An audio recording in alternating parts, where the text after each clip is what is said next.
Hey guys, it's Heather. Welcome back to my channel. Today I wanted to share with you how I grew my biceps. So I'll show you what they look like before. However, when I started implementing some of these exercises into my strength training routine, I can't believe the amount of bicep growth that I actually did achieve. So I want to share with you some of the exercises and some of the tips that I've learned along the way in order to grow my biceps from where they were before to where they are now. So I really hope you enjoy this video. Don't forget to subscribe to my YouTube channel and give this video a thumbs up if you really liked it and if you found this information helpful.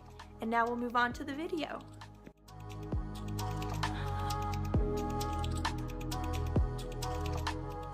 Okay, so I'm just going to show you in this next part some of the basic movements that the biceps perform, because it's really important to know the movements so that we can pick exercises to target the muscles specifically. So the bicep muscles perform three basic movements. They include flexion at the elbow, flexion at the shoulder, and supination, which is basically like you're holding a cup of soup. They help rotate the hand outward. Alright, so now that we have an understanding of the movements that the biceps actually perform, I'm now going to move on and show you some exercises where we are implementing these movements. Keep note of the supination piece because that'll come back later. Alright, so we're just going to go over your most basic bicep curl. So you're holding the weights in the middle. So I'm not swinging my body. I'm simply flexing at the elbow, trying to bring the weight up, and I'm squeezing at the top. And I really want you to notice my speed in this movement. I like to follow doing the 2-3 second rule is what I call it, but basically it takes you 2 seconds to perform the contraction or the concentric phase of the movement. So 2 seconds to flex, and then 3 seconds to lower the weight back down and extend or perform the eccentric portion of the exercise. Another way that you can do kind of a basic bicep curl is actually a hammer curl.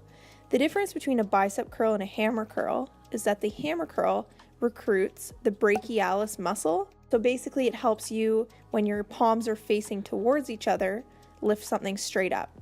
So as you can see, compared to the last movement, my palms are facing towards each other. A lot of people give hammer curls a really bad rap because it's easier to perform hammer curls than bicep curls. And again, this is because it recruits an extra muscle. However, the brachialis actually sits underneath the bicep muscle, and it's a really good muscle to strengthen because if you can grow that muscle, it will push your bicep up and make it more visible. So this is a great one if you're looking for overall bicep growth.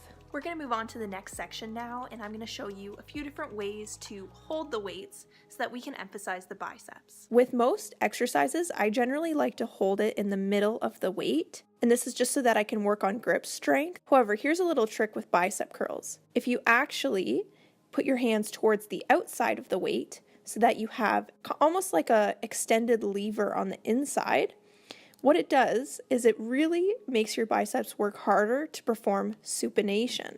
So what you want to do is you want to shake the weight down so that you're performing a regular bicep curl. However, what it does is it creates a longer lever that you now have to resist against with supination. So in making it a little more difficult to supinate, you are actually working your bicep just a little bit more. So that's a really great exercise to do. Alright, so in this next part, I'm just showing you the difference between two different grips.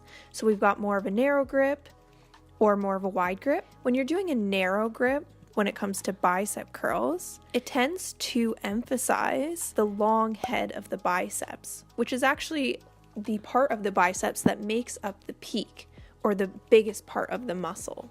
So if you really want bicep growth, I would recommend doing more of a narrow grip.